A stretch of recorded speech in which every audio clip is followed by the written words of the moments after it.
mesmo tendo acessos, que por exemplo em Mônaco, um cara me liga, o cara tinha um barco animal, que eu vivi um rolê, assim, tem mesas que a conta foi 250 mil reais. Muitos chamaram ele de burro, mas ele conseguiu provar que todos estavam errados. Cara, é muito burro você...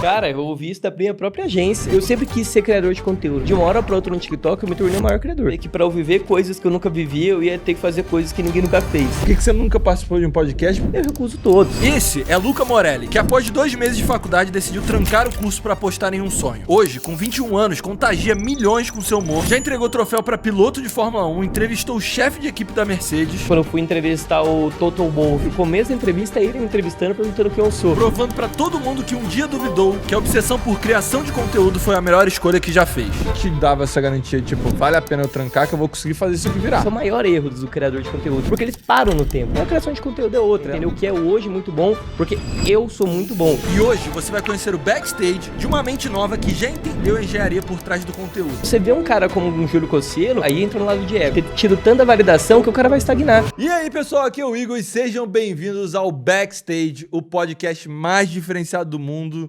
E hoje, nesse cenário aqui, para fazer jus ao nosso convidado de hoje, Luca Morelli. Muito obrigado, rapaziada, eu que agradeço pelo convite, que Igor. isso. Tudo bem, rapaziada? Tranquilão? Então, vamos começar porque é histórico esse momento para você, né? Cara, pra mim porque eu não tenho nem muito costume de estar sendo entrevistado. não tô tão confortável falando aqui, por também nunca ter participado de podcast. Então, eu vou começar então com essa pergunta. Por que você nunca participou de um podcast? Por que você topou estar aqui no Backstage hoje? Cara, então, pra falar que eu nunca participei, já participei de um. Também, quer dizer, já participei de um lá em 2021, mas muito porque eu tava com um amigo meu, que é o Teteu Severo, criador de conteúdo do Rio Grande, um salve aí. E também de uma amiga minha, que é a Laura Xadec, mas são podcasts que eu olhei e foi muito mais pela amizade, de um projeto, de tudo mais, e também de eu não me sentir, de eu me sentir parte daquilo. E também dessa ocasião, sabendo que a gente ia trocar ideia de criação de conteúdo, eu falei, cara, é aqui que eu posso querer estar, diferente de muitos outros podcasts, por exemplo, de Fórmula 1, quem trabalha com podcast já tentou me chamar, eu recuso todos. Então eu não vou pra podcast, porque minha ideia não é ficar discutindo sobre Fórmula 1, minha ideia é analisar, zaralhar, e eu percebo que não é o lugar onde as pessoas fazem isso. Então, cara, se eu não vou estar dentro do ambiente, se eu não vou estar ali ter um envolvimento com o podcast, se eu não vou estar junto do momento, então, até participações que eu já fiz de gravação, sei lá, pro Desimpedidos, que eu não tive aquele feeling, não foi legal, assim, os próprios comentários, o pessoal me azaralhou, falei, mano, não tem porque eu ficar participando, porque eu sou um bom criador de conteúdo, só que quando eu vou pra esses lugares, eu não sou bom, então eu posso ficar evitando, e aqui eu sei que, pô, eu tô com um amigo, é uma troca de ideia, e criação de conteúdo eu adoro falar, então eu sabia que aqui eu ia ter a ver. Então eu me coloco onde eu tenho a ver e eu entendo que eu tenho a ver. Então, a maioria dos lugares eu penso que eu não tenho nada a ver em estar participando. Eu posso estar falando de Fórmula 1, que é o que eu falo, não sou tão fã de estar ali, sabe? Caraca, não entendo que é o que eu curto. Isso é muito louco. Eu acho que vai ser um plot twist pra galera, assim. É maneiro ver esse lado, porque a gente vai entrar um pouco nisso, como que você tá em múltiplos nichos, né? Mas a galera, assim, pelo menos eu vejo recentemente, teve um impacto muito grande esse seu lado da Fórmula 1, e aí quando a pessoa escuta, fala, ué, mas o podcast de Fórmula 1, ele não se vê tanto lá confortável falando. E eu acho que isso é da hora, mostrar esse lado teu que, assim, pouco que a gente conversou, se foi lá em casa também, a gente trocando ideia, eu percebi, cara, que você tem uma mentalidade estratégica para conteúdo muito bizarra, assim. Não, eu sou insuportável com a minha imagem, até por isso que eu não participo, porque eu falo, cara, se eu começar a ir nesses podcasts, beleza que a gente briga muito pela audiência, mas qual audiência eu quero qualificar pro meu pessoal? Porque eu vejo que tem muito problema nos criadores que principalmente vão estourando, vão crescendo. E, sei lá, dando exemplos aqui, como, sei lá, um Brino da vida. Quando o Brino tava ali no máximo o hype dele, eu vi ele participando de vários podcasts, programas, que aí o cara cria uma comunidade que não vai se tornando dele. E aí também não tem aquela identificação. Então, eu vejo que até a longo prazo, quando o cara dá um tropeço, isso gera uma coisa que ninguém tá ali com ele. É porque essas pessoas, um vídeo de um canal de culinária, outro vídeo de um canal de mecânica, outro vídeo de um canal de podóloga, e aí ninguém é a comunidade do cara. Caraca. Então eu prefiro criar do meu perfil, que aí é a rapaziada que eu gosto. E aqui, pessoal, se você que tá vendo esse podcast, pra mim é um pessoal qualificado. Então se vieram pro meu perfil, eu vou falar, pô, beleza, os caras vão entender o que eu tô falando. Agora, se eu participar de um podcast todo jornalístico de Fórmula 1, aí ele vai ver eu fazendo uma dancinha pra um piloto sábado à noite, o cara vai ver, pô, o que é isso, tá ligado? Eu odeio esse cara. Então eu não participo. É absurda essa tua visão. Assim, acho que você tinha falado um pouco por cima lá na época. E pra mim é muito louco você pensar a qualificação da audiência. Porque a cabeça de qualquer um, quando entra em conteúdo, assim, né? Você tá pensando em alcance. Sim. A maior parte das pessoas. Como eu alcanço mais gente? Aí você é convidado pra um, sei lá, igual você falou, um vídeo de culinária. vou lá participar. Uhum. Só que no seu ângulo, é tipo, cara, eu prefiro ter a minha comunidade que entende o que eu tô fazendo aqui pra me apoiar e crescer esse público, do que Sim. começar a trazer audiências que vão bagunçar a lógica, né? Porque tem o jogo psicológico, que é o que você falou. Você Uhum. já falou ali do hate do vídeo que você foi participar, a galera comentando sobre a sua participação. Uhum. Então você acaba, mesmo que você tente evitar, levando em consideração. Você fala, putz, será que eu devo parar de fazer a dancinha? E você já tá se protegendo desse tipo de opressão de não captar um público que julgaria aquilo, né? Exato, eu quero que quem vá me ver. Eu quero que quando eu participo de um podcast, quando eu vá, a minha comunidade vá assistir e eu entenda que ali é um pessoal que eu construí, não ao contrário. Porque, como eu falei, é melhor eu ter um pessoal que entende o que eu faço e me seguiu porque eu gosto, e não porque eu tive um corte viral bem bacana, tá Sim. ligado? Então vamos entender o que você faz, mas como que começou isso? Tipo, você tá com quantos anos agora? Tô com 21. 21. Novo pra cacete. Por isso que eu acho muito foda trocar ideia com você, porque 21 eu lembro que eu tava na terceira Nigo House ali, já tava Então, tu entendendo. tava na terceira Nigo House? Na terceira Nigo House. Nossa, meu Deus, eu te acompanho então de molecaça também. Então, você tá com 21, ali foi há quase 10 anos atrás. Uhum. Mas 11. eu te acompanhava desde aquela casinha jogando bolinha de ping-pong, garrafinha, daquela A primeira, época. então, da Uhum. garrafinha. Sim. Caraca, então, você tinha 11 anos, irmão. Exato, acho que é, não sei que ano foi aquilo. 2016. Uhum. 10 anos atrás. Eu tinha 12 anos. Caramba. Que Mas eu te bizarro. conheci por uma exposição também no canal do Educoff, porque eu acompanhava muito Você ele. assistia mais o do Coffee no começo. Então, e aí eu acho que aí faz sentido pra criação de conteúdo que é collab, porque eu conheci o primeiro youtuber que eu conheci de Minecraft foi Vilhena, que fez uma collab com o Rezende, que eu conheci o Educoff, que aí ele fez uma collab com você, e aí eu conheci o seu canal. E aí o collab foi vlog ou foi Mine? Foi vlog. Ele tava Vlog. conhecendo o estúdio de vocês lá, e eu falei, nossa, que animal. Que animal essa casinha, essa casa. Aí eu falei, cara, quem que é esse pessoal? Eu fui vendo e comecei a acompanhar. Que da hora. Mas então conta aí, você lá já tava acompanhando nessa época, onde começa a tua história de entrar no mundo do conteúdo? Cara, ele começa, eu acho que quando eu instalei o YouTube pela primeira vez, porque eu sempre gostei disso, acho que foi uma paixão desde o começo, então eu entendo que eu tô no YouTube ali, pelo menos, consumindo conteúdo desde 2011, então uma rapaziada que eu vejo e conteúdo, sei lá, apesar de quem eu estou citando, eu vi o primeiro vídeo do Monark sobre Minecraft, então eu vi o cara apresentando o jogo e talvez eu conheci com muitos youtubers que viralizaram, já floparam, já deixaram de ser, e talvez eu tenha conhecido Minecraft junto de todos esses caras, porque eu também tava naquela época, só que naquela época eu tinha 6, 7 anos, então eu tava participando de uma forma um pouco mais como espectador. Aí eu fui criando conteúdo, brincando, aquela coisa realmente da minha geração, um pouquinho assim, acho que a gente tem essa mínima diferença de idade, ali na escola, querer fazer um canal com amigos, sempre tendo vontade, mas muito criança ainda. E aí que foi crescendo essa vontade de se profissionalizar. Então eu comecei a editar vídeo para meus amigos na escola e jogava com meus amigos, gravava minha gameplay, acho que uma história bem de youtuber, assim, de editar o vídeo com os amigos. Eu tinha uma conta privada também no meu Instagram, que eu postava vídeos assim, de sketch para os meus amigos verem, então sempre foi uma coisa que eu fui criando vídeo com ou para os meus amigos, para eles assistirem, sempre gostavam.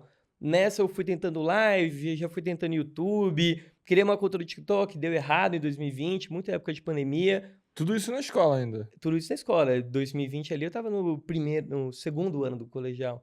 E aí, mas anteriormente também criando.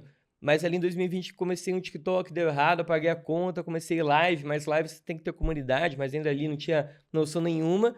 E em agosto, 16 de agosto que eu criei essa minha conta com 2 milhões de seguidores hoje, que eu fui realmente começando a fazer esses vídeos falando com a câmera. E ainda mais naquela época do TikTok, quem tava acompanhando, via que ninguém falava com a câmera. E era uma coisa muito diferente pra hoje. Mas era realmente algo bem gringo, bem a ideia do TikTok, que era um aplicativo de música. Então as pessoas dublavam, faziam uma sketchzinha, o POV também, ninguém falava com a câmera. E eu via ninguém fazendo isso. Então quando eu comecei, eu lembro que eu e mais uma garota fazendo vídeo ali falando, e que isso gerou uma identificação muito forte com o público. Em 2021, eu lembro que tinha uma característica muito doida, mas que é muito especificamente verdade, que eu era um dos, sei lá, 5 criadores no Brasil que usava câmera no TikTok. Todo mundo gravava no celular. Então, quando eu botei a câmera da horizontal para vertical e comecei a gravar, eu lembro que era eu, Pecalipe, um cara de culinária que fazia vídeo com câmera, e que isso já foi me botando num patamar pro público que gerou uma identificação e também essa profissionalização que eu fui tendo. E aí eu já fui começando a ter visão, princípio de criação de conteúdo. E aí, em 22, passei na faculdade, dei uma mais ou menos na internet, percebi que não necessariamente a faculdade não era para mim, mas a internet era muito mais, então por ambição e acho que muito do que meu pai sempre falou, do que eu tinha vocação, tranquei a faculdade, não que ele tenha ficado feliz com essa resposta. Sei bem. E aí, em 23, comecei seguindo esse conteúdo de humor, mas falei, cara, agora eu tô com um tempo livre que eu consigo me dedicar, às vezes, a outro nicho. E por um acaso apareceu o nicho de Fórmula 1, que eu posso detalhar depois melhor a história, e aí que também me diversificou. Deu tendo esse super nicho, que é o humor, que, pô, todo mundo gosta de dar risada e ver piada, Sim. e do subnicho, que é a Fórmula 1, que é esporte, automobilismo, e aí a gente começa a falar da categoria. E aí eu fui desenvolvendo também para lado de YouTube, lado para live também, apesar de pouco, e até mesmo começar a fazer vlog da minha vida por ter se tornado muito dinâmico. Cara, muita coisa pra gente entrar aí, que eu quero entrar na tua visão agora atual, né, desses conteúdos, mas vamos voltando um pouco na história pra entender algumas diferenças, né? Uhum. Tipo assim, você se mostrou ali na escola, super envolvido, aí viu a oportunidade no TikTok. Por que, igual você falou, não tinha ninguém gravando com câmera? Por que você decidiu do nada falar, cara, vou fazer esse formato falando com a câmera e gravando com a câmera pro TikTok? Cara, eu acho que por eu ter sempre crescido e minha personalidade ter sido formada por YouTubers, eu acho que eu sempre a minha personalidade foi sendo criada também como uma esponja de conteúdo bom. Então, eu sempre fui vendo e analisando vídeos do YouTube. Então, óbvio, hoje eu sou criador de conteúdo, então minha mente não para. O Pedro, que trabalha comigo, toda hora eu tô mandando ideia de vídeo pra ele, porque eu vejo um vídeo gringo e falo, nossa, essa ideia é genial, dá pra adaptar pra isso, pra esse lado. Mas eu acho que isso sempre veio de criança, de eu tentar copiar criadores de conteúdo por tentar replicar, e isso também foi uma estratégia minha, que depois posso entrar em detalhe, mas de eu ter ido criando, fazendo, começando, e aí entendendo como que era a melhor forma que eu poderia fazer. Então, eu acho que eu fui me tornando essa esponja de conteúdo e falar, cara, meu pai tem uma câmera sobrando, uma Canon, totalmente feita para foto, e tinha uma opção de vídeo, é ela que eu vou usar, é ela que eu vou fazer, porque eu acho que isso vai me diferenciar, e deu certo. Foi o resultado que o primeiro vídeo que eu gravei com uma câmera foi falando pra TikTok me patrocinar, nossa, viralizou muito o vídeo, e eu falei, caramba, mano, foi uma pequena mudança, um roteiro super que eu faria igual, mas que por esse mínimo detalhe acho que gerou uma identificação e uma diferenciação nesse meio. Entendi, só que eu quero entender na parte ali que você fala que pega a câmera e começou a ser esponja e ter referência, é uma Uhum, mentalidade de consumo já adiantada, né? Igual você falou, e eu vivi isso porque eu também amava YouTube e via, que é uhum. assistir o vídeo não só como telespectador. É Sim. tipo, é quando você tá assistindo o vídeo entendendo por que que aquele vídeo é bom, por que Uhum. você gosta daquilo. Então, é, quero entender do teu lado, você diria que o que também te fez virar essa esponja foi muito mais o ato de você começar a produzir. Eu acho que o que me fez virar essa esponja, na verdade, foi o sentimento de também querer saber. Porque eu Entendi. não necessariamente. Curiosidade. Então, a curiosidade, eu acho que até uma coisa que eu não sei o nome, o porquê isso, eu vi no TikTok de um cara falando sobre o bril, que é a raiva de você não conseguir entender algo que uma pessoa pode. Então, por exemplo, tem equipamentos aqui na minha frente que eu olho e falo, cara, não entendo 100%. Não é que eu tenho vontade, me dá raiva saber que eu não sei sobre isso, então essa sede de querer saber me leva a sempre olhar um vídeo, analisar ele, e às vezes eu tá jantando e poder anotar uma ideia a todo momento e querer entender, e o cara fala um bagulho num vídeo, fala uma técnica de usar a câmera, eu falo, cara, que raiva, eu não sei sobre isso. Então, eu vou desenvolvendo esse meu lado também de esponja pela vontade de aprender, e eu acho que é quase aquele medo de não saber, e de não viver, aquele medo de não saber sobre isso. Então, sobre a criação de conteúdo, o máximo eu quero ficar sabendo, e principalmente nessa análise sobre criar o vídeo, é onde mais eu gosto, mais eu tenho essa vontade de querer aprender. Não, entendi. Então, pra mim, o que ficou claro é que, tipo, a palavra curiosidade é o que te moldou pra ir pra essa direção. Você tá Sim, sempre curioso de saber as coisas e aí esforçou você a querer aprendendo e entendendo as coisas. muito. Aham. Tá, e aí você falou que depois disso ali começou a produzir, se formar diferente, entra na faculdade e logo cedo, e aí quanto tempo mais ou menos você decidiu trancar a Um faculdade? ano. Um ano. Quer dizer, eu levei 2 meses, aí eu demorei um ano pra Aham. trancar. Mas, Sim, cara, eu amava a faculdade, na verdade, era bem legal, publicidade tinha bastante a ver comigo, mas percebi que aquilo ali eu ia me tornar um publicitário mediano, ia me tornar um criador de conteúdo mediano, e além de ser meu sonho se tornar um criador de conteúdo, eu também tinha mais ambição e até sabedoria sobre. sim. Então, principalmente sobre publicidade e nesse mercado um pouco mais convencional, você tem que seguir carreira. Então, pra mim, ter um diploma que eu ia jogar de lado e com 30 anos falar, pô, flopei na internet, vou começar a ser publicitário. Agora, nem que eu tivesse nome na internet, eu ia precisar de um currículo e eu não teria isso. Então, percebi que pra mim valeria mais a pena só seguir nesse meio de criação de conteúdo, e na semana seguinte que eu tranquei já me deu resultado. Tá, então, agora pra tomar essa decisão é onde todo mundo esbarra, a gente teve, várias pessoas que a gente conversa, que é a questão do lado financeiro, porque você Uhum. tomar a decisão de trancar, né, além da lógica de longo prazo, tá, como é que eu vou fazer dinheiro disso aqui? O que te dava o conforto ali logo no começo, quando você já começou a pensar e até o ato de você trancar, de que você ia conseguir fazer dinheiro? Porque ainda é um mundo incerto. Então, o que te dava essa garantia, tipo, vale a pena eu trancar que eu vou conseguir fazer isso aqui virar? Cara, eu acho que confiar em mim e também saber que para eu viver coisas que eu nunca vivi, eu ia ter que fazer coisas que ninguém nunca fez. Então eu tive que trancar essa faculdade no sentido de eu sei que eu consigo, não tem nada que me impeça disso e o tempo que eu tô suficiente me garante eu poder falar para os meus pais que eu trancar a faculdade vai dar certo. E como eu falei, na semana seguinte já deu certo, porque quando eu tranquei a faculdade, acabou o segundo semestre, começou a Copa do Mundo, foi ali no final do ano, e eu viralizei muito com aquilo. Então foi vídeo de 1 milhão de like seguido. Então eu me fidelizei muito nesse nicho também do futebol, fui criando conteúdo muito em cima disso.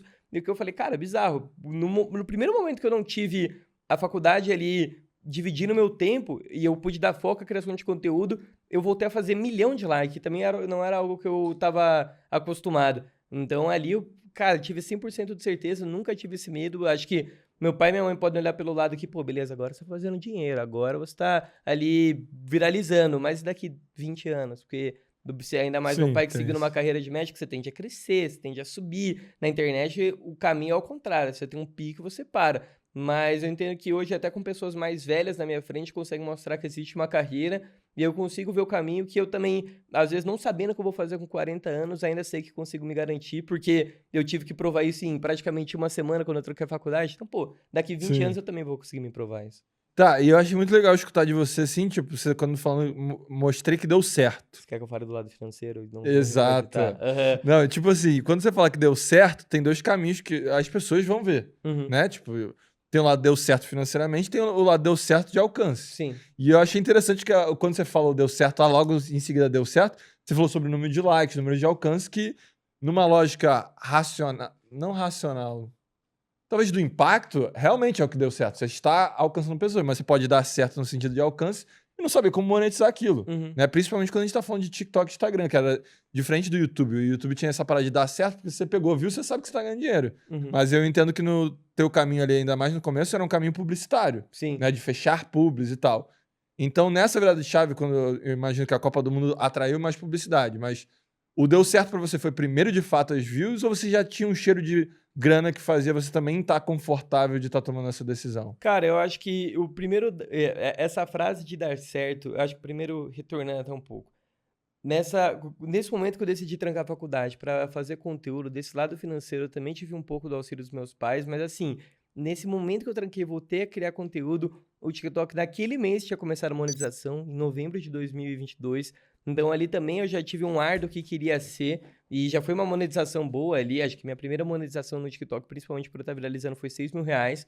Então, para Caraca. conteúdo curto, principalmente para YouTube, um vídeo com 5 milhões de views, não sei nem quanto dá. Mas pra TikTok ali, esse resultado foi muito bom. Então eu falei, Vídeo de pô, 5 milhões de views no YouTube é, vai dar. depende também. Vai depender muito de nicho, mas Aham. vai dar aí próximo a $4.000, 20 mil Então, reais. é isso aí. Eu fiz R$ 6.000, mas não foi. Acho que foi com quase 30 milhões de views, E provavelmente. pra galera entender também que nessa fase que você tá falando aí, o RPM do TikTok também era bem mais alto, né? Era melhor, porque hoje eles também têm um teto limite. Então, quanto mais você faz visualização, menos você ganha no TikTok. Eu não sabia. Então, quanto mais você vai fazer. Então, por exemplo, no meu conteúdo de Fórmula 1, esses tempos eu tava postando menos vídeo com mais de 1 minuto. Então, quando eu voltei a postar e ele deu uma viralizada, um vídeo meu com 200 mil views deu $75.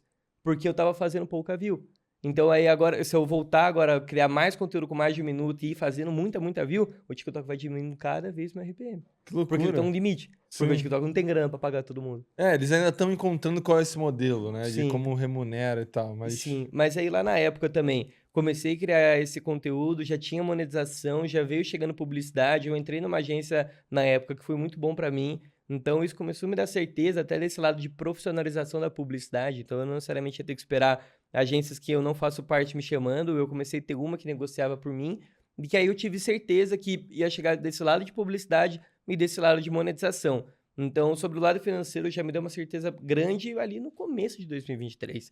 E que foi também ali quando eu comecei o Fórmula 1, que pra mim foi um boom e que aí também me trouxe o outro lado, eu praticamente me tornei um criador bivolt, sabe? Então, é essa a pergunta que eu quero te fazer agora. Então, você chegou na parte da história que você começou a dar dinheiro, saiu da faculdade, focou, tava ali no humor, futebol bombou.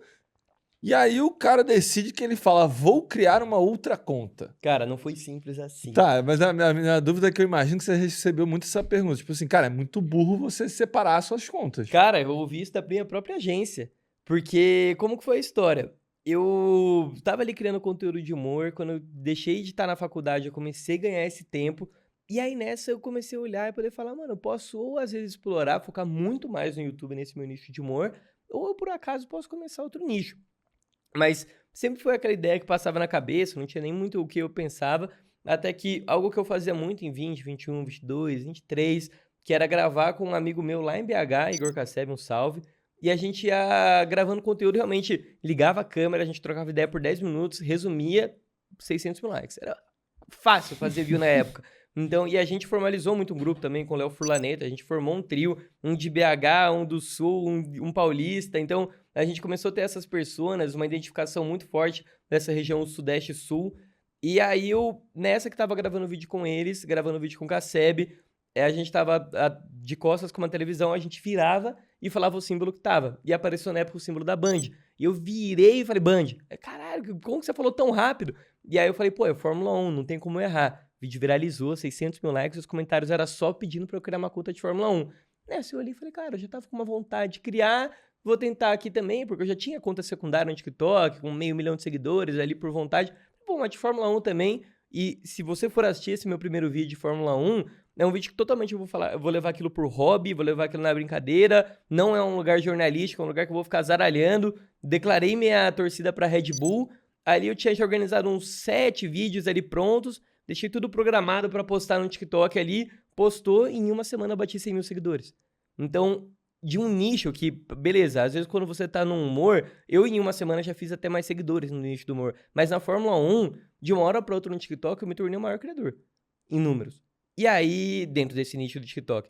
E aí eu já falei, cara, bizarro, eu acho que tem uma carência de conteúdo aqui, uma carência de criador de conteúdo. E aí eu fui entender que tinha eu e mais um criador nesse meio vertical. Youtubers já tinham vários, mas ali não tinha ninguém na Fórmula 1. Então eu falei, cara, aqui tem muito caminho pra explorar. Comecei a resumir GP, comecei a explicar, criei um personagem chamado Professor Box Box, que era simplesmente pra explicar a Fórmula 1 do básico.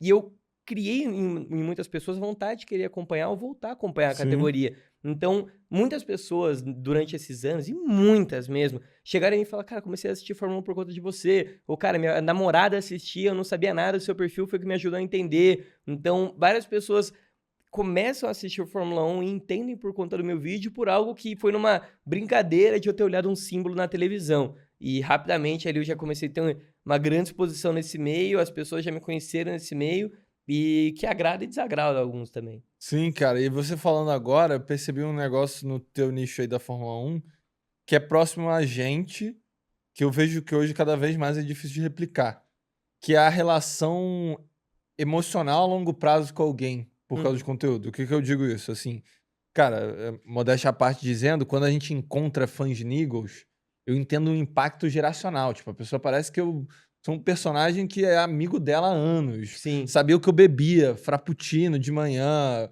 saber como era a minha casa. Então tem um apego emocional. E aí hoje o que eu vejo, isso foi dado no cenário de daily vlog, as pessoas acompanhando a nossa vida e tal.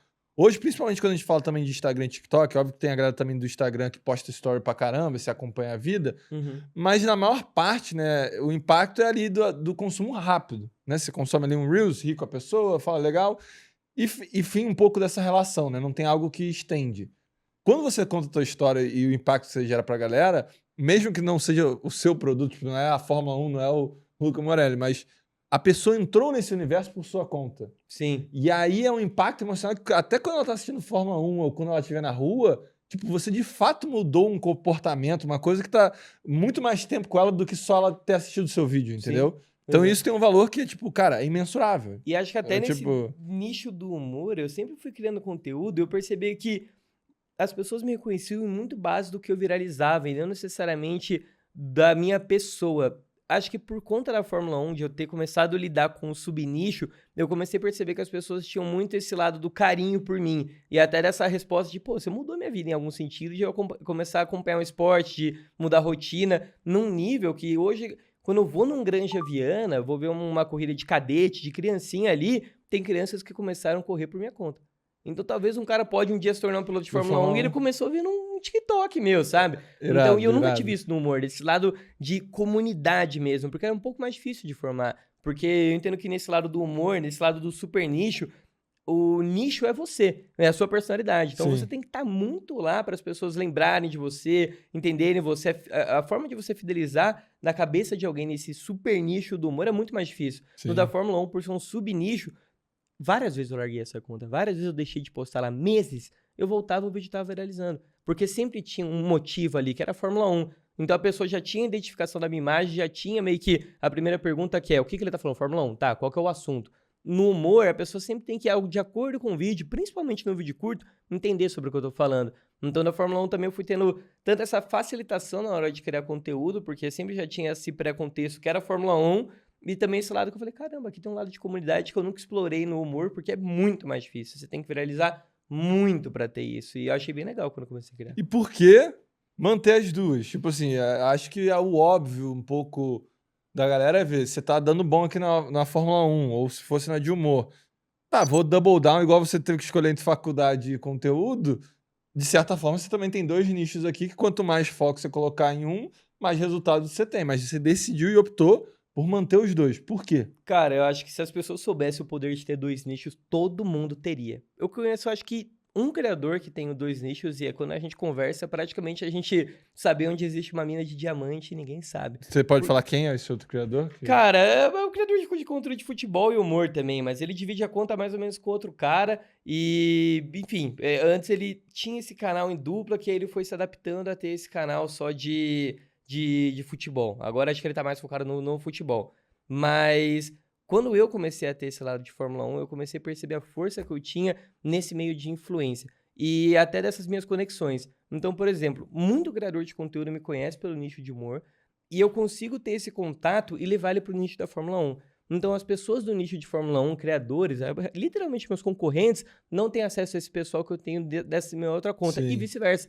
Então, quando no nicho da Fórmula 1, eu tenho certas oportunidades, viagens, experiências que o pessoal que tá no nicho do humor não tem experiência. Então, me torna um cara que, em concorrência, é muito forte. Porque talvez algum cara pode olhar e falar, mas ele tem 400 mil seguidores no nicho do humor. Mas se elas forem chegar pelo geral, eu sou um criador que no Instagram eu sou um criador de 1 milhão de seguidores. Porque eu tenho esses dois nichos que eles conseguem me colocar em ambientes onde, cara, o Luca não vai estar nesse evento, mas o Luca Morelli F1 vai. Eu consigo ter esses acessos e essas conexões com criadores de conteúdo que me permitem tá à frente dos meus concorrentes. E isso é muito bom. Então, acho que é muito nesse lado da concorrência. Eu percebo que quanto mais eu cresço nos dois nichos, mais eu consigo estar em lugares que talvez um outro nicho não permitiria. E ainda assim, eu sou um criador que até para as marcas também, quando me contratam, eu falo, cara, me contratar é contratar dois criadores ao mesmo tempo. É absurdo essa ótica, porque o que você está trazendo é que era a vantagem competitiva que a gente via de fazer a casa de conteúdo. A gente falava, pô, a gente tem vários criadores aqui, a gente sabe que não é toda hora que todo mundo vai acertar, quando um acerta, acaba puxando o outro. Uma oportunidade que do nada o Bambam foi lá na casa gravar com a gente, os outros têm acesso àquele mesma pessoa. E às vezes é por um que chegou o Bambam, ou por outro ali, uma outra pessoa que está na casa produzindo. E eu nunca tinha pensado que realmente a tua lógica é como se você fosse essa casa de conteúdo, porque você consegue acessar esses dois mundos e oportunidades que chegam de um lado ou de outro, você consegue usufruir para construir esse combinado, né? Tipo, você como Luca Morelli. E eu acho que o que eu quero explorar muito nesse ano também é a colaboração e usar o poder desses dois nichos, porque ano passado, quem me acompanhava só no conteúdo de humor assistia muito eu viajar, e sempre não era pelo nicho do humor, era sempre pelo nicho da Fórmula 1. E eu quero hoje também levar para o nicho da Fórmula 1 os contatos que eu tenho no nicho do humor. Então, poder fazer essas colaborações que, cara, o pessoal e outros criadores de Fórmula 1 vão falar como que ele conhece esse cara, mas é porque eles não têm esse outro nicho. E até essa discussão que eu tive lá com a minha agência no passado foi de unir o conteúdo da Fórmula 1 nesse meu perfil de humor. E eu neguei isso e falei, não vou fazer isso, eu entendo que isso é melhor. E ao longo prazo provei, onde até minha agência veio depois me pedir desculpa, falou, não, realmente tá certo. Porque ter essa divisão é importante para a pessoa ela engajar o que ela gosta. Então ela gosta do meu conteúdo de Fórmula 1, ela só vai ver isso. Ela gosta só do meu conteúdo de humor, ela faz isso. Seguir dois criadores de conteúdo não mata ninguém. Então se ela gostar de mim, de forma geral, ela me segue nos dois perfis.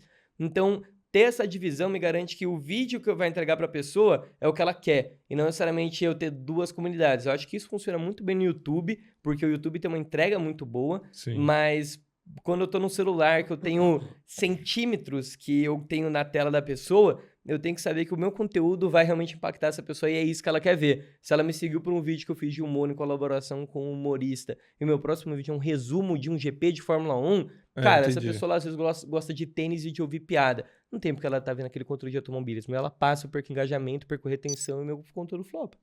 E nem conversa talvez às vezes seguidor, né? Porque pra você seguir, às vezes você quer ver o que esse cara posta, aí entra lá, você fica perdido e fala, não vou seguir. Tá, mas você falou aí uma parada, o valor, positivo pra caramba. E qual é o lado ruim, que é como se divide foco? Porque ao mesmo tempo que tem o lado bom, beleza, mas você tem que pensar conteúdo para duas contas, então você tem que quase ter um botão, né? Isso aqui é humor, isso aqui é Fórmula 1. O que não tá convergindo, em tempo hábil de produção, como é que é dividir isso? Aí eu começo a entrar praticamente nessas minhas 4 regras de criação de conteúdo, porque não regras necessariamente, mas essas 4 ideias sobre a criação de conteúdo, que é essa primeira do nicho e do subnicho.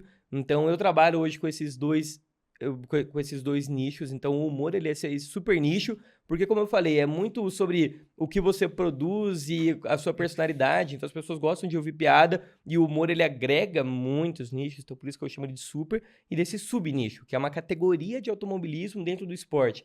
Então eu lido primeiro com esses dois e entendo essa divisão, e acho que aí eu já vou para essa minha segunda ideia, que é quantidade e produção. E não quantidade e qualidade, porque qualidade ninguém sabe o que é, ninguém entende o que é qualidade. Então, quando falo de produção, é o tempo que eu levo para produzir esse vídeo. E eu imagino como uma balança. Muito simples. São 12 bolinhas e você tem que separá-las dentro dessa balança. A minha ideia é, dentro desses dois nichos, deixar 6 bolinhas de cada lado. Então, por exemplo, criadores de conteúdo que tem, às vezes, uma produção, mais pessoas, para mim significa que eles têm mais bolinhas. Então, vamos pegar um exemplo do literal perfil da Casa TV. São muitos posts e posts com muita produção. Eles têm praticamente 40 bolinhas de produção e 30 bolinhas de quantidade. Ou ao contrário, eu do meu lado tenho que ir pro meu lado do humor. Eu tenho 9 bolinhas de produção e 3 bolinhas de quantidade. Eu não consigo estar tanto lá. No da Fórmula 1 eu consigo ver que eu já tenho equilíbrio. Eu tenho 7 de produção e 5 de quantidade. Eu não sou um cara que tá toda hora postando, mas também quando eu posto, o conteúdo é bem feito. Então, é primeiro buscar esse equilíbrio para eu conseguir ter uma produção e uma quantidade boa. E hoje eu contrato o Pedro para trabalhar comigo para a gente conseguir ter esse equilíbrio nesses dois nichos. E é muito difícil de lidar, porque até ali na minha tela, no meu monitor, no meu dia a dia, eu estou vendendo um projeto de Fórmula 1 para uma fúria da vida que eu faço parte. Ao outro monitor tá com um roteiro de humor, eu recebo um e-mail de uma publicidade de Fórmula 1. Então, realmente é muito doido, não é fácil de lidar. E eu não vou falar com clareza que eu consigo lidar com esses dois nichos, porque eu tenho que sempre aprendendo mais, e eu entendo que hoje eu aprendi muito sobre. Então, eu entendo que nesse meu lado do humor, principalmente por o humor dar uma liberdade criativa, eu tenho que jogar mais bolinhas para esse lado da quantidade, menos a produção. E da Fórmula 1 é um nicho um pouco mais jornalístico, um nicho onde ele é um pouco mais elitizado, onde as pessoas consomem, às vezes, um conteúdo mais ali produzido, e onde eu posso pôr mais bolinha de produção e menos bolinha de quantidade. E essa separação me ajuda, e primeiro eu busco esse equilíbrio para depois buscar ter mais bolinha, sabe? Sim. Então não é tão claro. Pô, exato. E aí eu acho que existe esse desafio, e aí eu queria entender o que liga o alerta vermelho para você, que você fala, igual você falou. Na vida a gente tá buscando equilíbrio, então eu sei que você tá trazendo hoje qual é a metodologia que você buscou, mas você mesmo falou que ainda é um desafio. Mas eu imagino que então tem alguns momentos que liga o botão vermelho pra você falar, opa, tô desequilibrado. O que é isso? É quando você para de postar numa conta? É por resultado? Se você acha que não tá dando resultado é porque você não tá botando tempo? O que faz você começar a tentar buscar esse equilíbrio? E eu acho que é sobre o resultado do vídeo que eu posto. Quando eu posto um vídeo e ele não dá certo, eu entendo que o vídeo que eu sempre posto, ele é bom. E isso não necessariamente é um ego inflado, ou algo que eu sou orgulhoso, mas é porque eu entendo que eu cheguei num nível que eu entendo e eu já testei muita coisa pra saber o que é bom e ruim. Então, quando eu tô postando um vídeo, a pessoa tem que entender que aquilo ali passou na minha cabeça e eu vi 1 milhão de vezes para aquilo estar sendo postado. E quando ele não dá certo, eu entendo que eu tenho que dar mais atenção e aí focar nesse lado da quantidade. Porque minha ideia seria postar, pô, 2 vídeos por dia em cada nicho. Só que eu entendo que tem um limite e essa balança, quando eu peso muitas bolinhas dos dois lados, é o burnout. Eu vou estourar uma hora e não vai ter como eu sustentar tudo isso. Então, quando eu posto um vídeo, por exemplo, no humor, e ele não performa, eu entendo que é ali que tem que ter um alerta para eu conseguir dar mais atenção para ele e ver onde que eu tenho que ajeitar, se é nesse lado da produção ou da quantidade. Já desse nicho da Fórmula 1, ele sempre tende a performar bem por se tratar de um nicho, e eu já tenho uma comunidade um pouco mais forte, então eu acho que é sobre o lado do meu crescimento. Porque o nicho do humor, ele é muito sobre viralização, de você crescer muito rápido.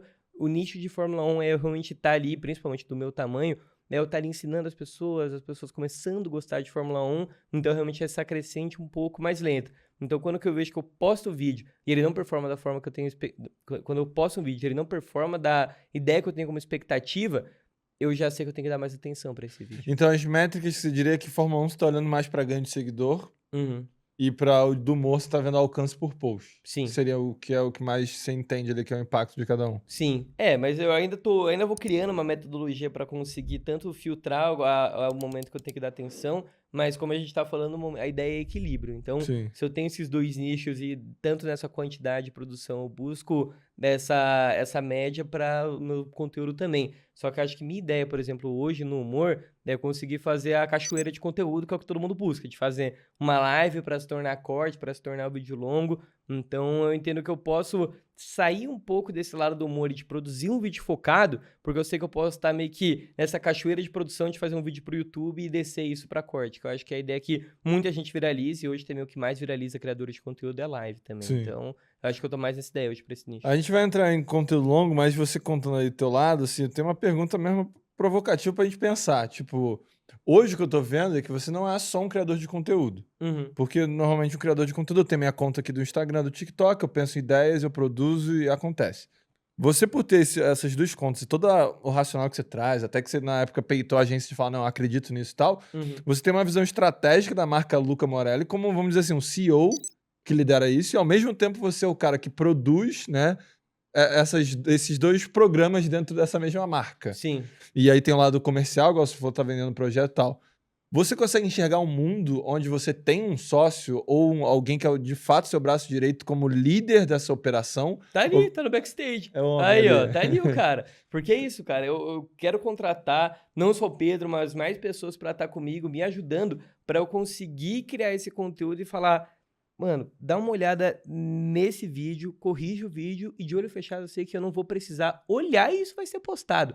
Então, tem muitos youtubers hoje que lidam com isso, de o editor postar o vídeo e o cara nem viu o vídeo. Pra mim isso me dá uma agonia de eu, sei lá, se eu fazer alguma coisa no vídeo. Nossa, sei lá, eu acho demais.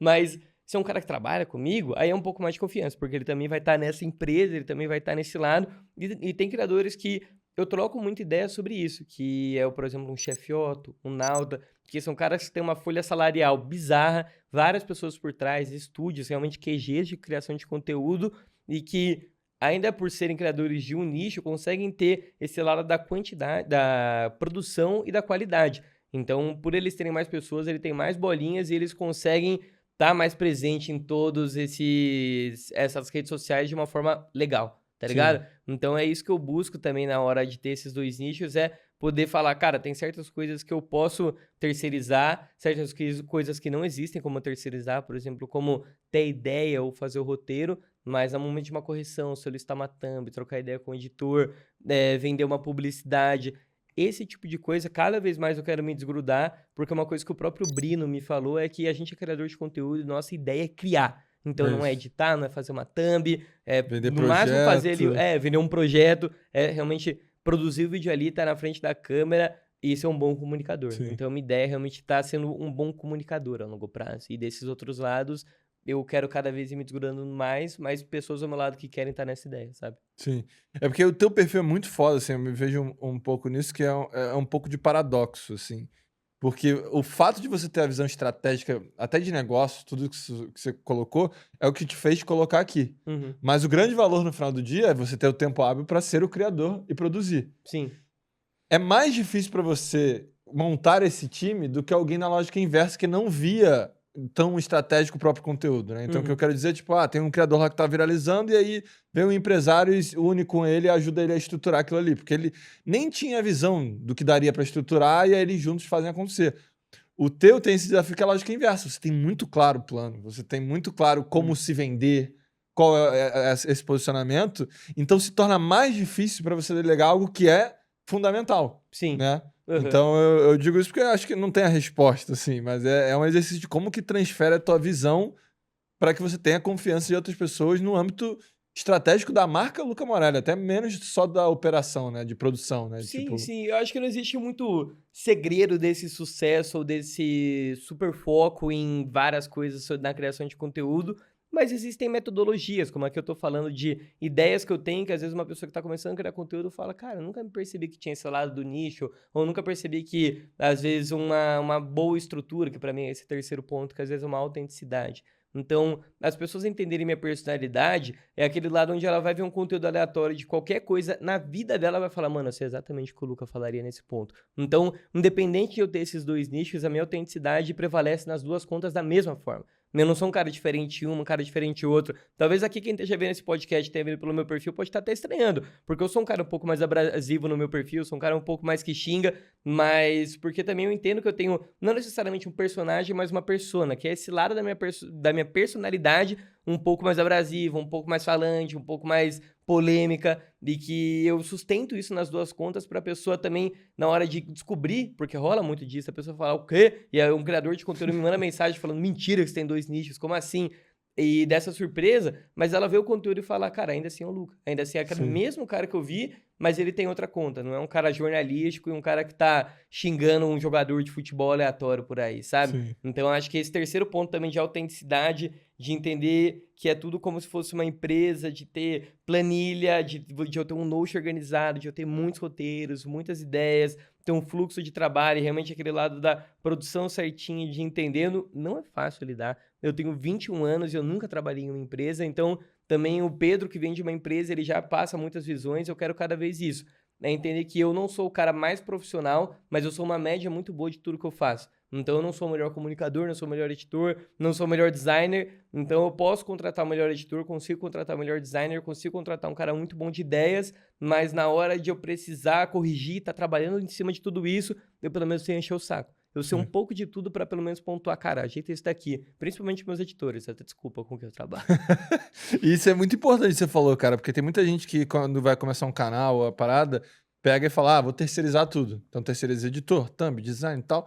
E aí no final do dia, a regra que a gente teve, a nossa própria agência de pegar gente que nem era criador e ajudar a virar criador, primeira regra, faz tudo. Aprende, porque assim, no futuro, pra você escalar, não é que você precisa virar o melhor editor. Eu, amo edição, eu fui muito a fundo em edição, pra hoje saber que, tipo assim, não tô nem perto da galera que trabalha com edição e viveu isso, mas eu consigo ter uma visão muito clara de saber por que eu tô sugerindo aquilo e até um entendimento pra aquilo não só ser o que eu brinco assim, um chat GPT. Não gostei disso, corta. Aí sempre vai cometer o mesmo erro. Não, aqui não passou emoção por causa disso. E aí a pessoa consegue interpretar, entender para evoluir em escala, né? O que você está construindo. Então, acho que isso é um fundamento básico, é o que você falou. Todo mundo que tá assistindo ou que pensa assim, né? Vou ser criador, cara, bota a mão na massa, aprende a fazer as coisas para você poder, de fato, escalar. Porque o maior desafio é esse. Se eu contratar time, todo mundo pode. Sim. Mas se fica um gargalo que é sempre dependente de você, explode uma hora, entendeu? Cara, então, eu acho que o que mais eu tento passar, por exemplo, a visão pro Pedro, e principalmente muitos criadores de conteúdo que estão nesse meio e que olham por esse lado estratégico, então principalmente esses meus amigos que a gente vai conversando, é entender que eu tenho que estar sempre mudando o conteúdo que eu faço. Então é entender que não é o que eu faço que ele é muito bom, é eu que sou muito bom e eu faço algo. Então é um pensamento um pouco ao contrário, que entra num lado que antes da gente começar até o podcast, foi o que eu falei de ego e orgulho. Ego é entender o que você é, e entender que você é o criador de conteúdo e não exatamente o que é criado.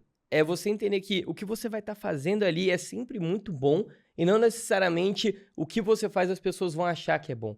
É diferente, é um pensamento onde você lida dentro da sua cabeça que o que eu tô fazendo é bom e não necessariamente a raiva de eu postar o vídeo e falar, vocês têm que achar que é bom. É entender que você é um fluido que passa pelas coisas e não que você tá estagnado e as coisas têm que passar por você. É praticamente você entender que você é uma água e você passa pela árvore, não que você é a árvore que a água passa por você. Porque se você tá parado, significa que você estagnou. Significa que você parou no tempo. E aí que entra o ponto do orgulho. É você sentir orgulho do que você fez e você criar esse conteúdo e falar, cara, o que eu fiz é muito bom, mas é muito bom pra época. E você evitar se tornar um tiozão. E falar, pô, o que eu fiz é muito bom e bizarro. As pessoas pararam de entender isso. Não, o que você fez é muito bom, muito, muito bom pra época. Eu sinto que tem muito criador de conteúdo que é sobre isso. Um exemplo é, se eu trocar, cara, eu tenho certeza, se eu trocasse ideia com o Júlio Cocielo, eu conseguiria ter essa resposta dele. Porque ele é um cara muito bom, mas ele num orgulho, não falo no orgulho de ruim, cara, né? de lado assim, um orgulho dele sentir tanto orgulho do que ele já fez, e acho que dele ter sido tão, aí entra no lado de ego, de ter sido tanto autovalidado, de ter tido tanta validação que o cara vai estagnar.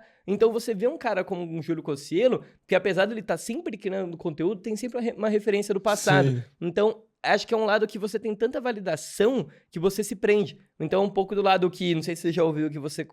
Eu, pelo menos, consigo perceber. Quando você chega na casa de um casal, você consegue saber exatamente o ano que eles casaram pelo móvel da casa deles, porque eles param no tempo. Porque é tanta validação naquele momento da vida deles que eles vão congelar. E isso também acontece com muito criador de conteúdo. Isso é o maior erro do criador de conteúdo. É eu entender que o conteúdo que eu fiz de Copa do Mundo, que deu 1 milhão de likes, é muito bom pra época. Nessa próxima Copa do Mundo, minha criação de conteúdo é outra, é live, entendeu? O que é hoje muito bom, porque eu sou muito bom. E aí o conteúdo que eu crio vai ser muito bom pra época que eu faço. E aí eu não vou estagnar.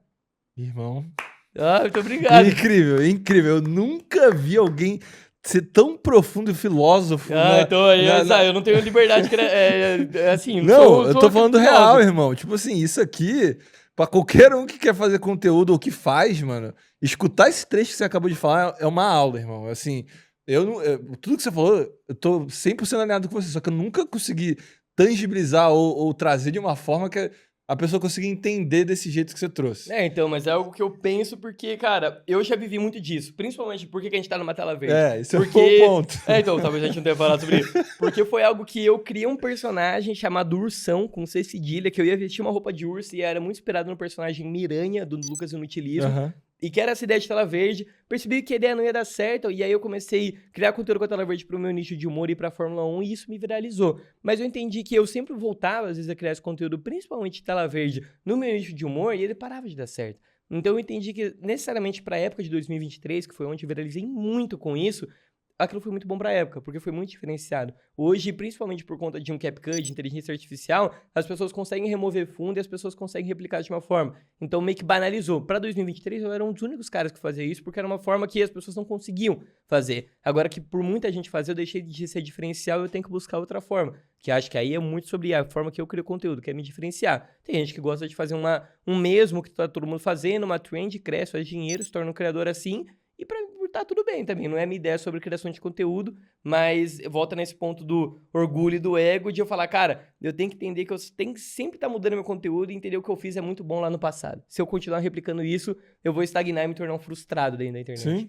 Isso foi a forma de... Porque, assim, muita gente fala, eu mesmo já falei, podcast, como um criador falar, que você tem que se reinventar para se manter. Uhum. Só que é fácil você falar assim, tem que se reinventar. O que é reinventar? E você conseguiu ir, de fato, na raiz. Né? Eu usou até a analogia da árvore ali, mas assim, na raiz do porquê. E aí realmente é muito claro isso. Tipo, e aí você contando, é que eu fui pensando na nossa história. Uhum. E foi isso, em vários momentos a gente se desprendeu. É exatamente o que você falou. Eu olhava e falava, mano, o que a gente fez? Absurdo. Só que se a gente continuar fazendo isso aqui, a gente não continua numa constância se diferenciando. Porque o que é o próximo passo? Tanto é o podcast, por exemplo. O Backstage é um exemplo claro pra mim disso. A minha ideia de começar um podcast foi quando começou o Flow. Né? Tipo assim, nos primórdios. A gente ainda tava com o canal Nigo, nunca funcionou e tal. Depois meio que morreu essa ideia. E eu olhei pro lado, e aí você vai falar, pô, já tem infinitos podcasts. Como assim você vai fazer algo novo e tal? E era algo, aí trazendo de essência, que era algo que eu gostaria. Eu gosto de trocar ideia com as pessoas. Não é porque o formato é bom. Então, tipo, é algo que eu queria buscar. Só que eu olhei como eu me diferencio.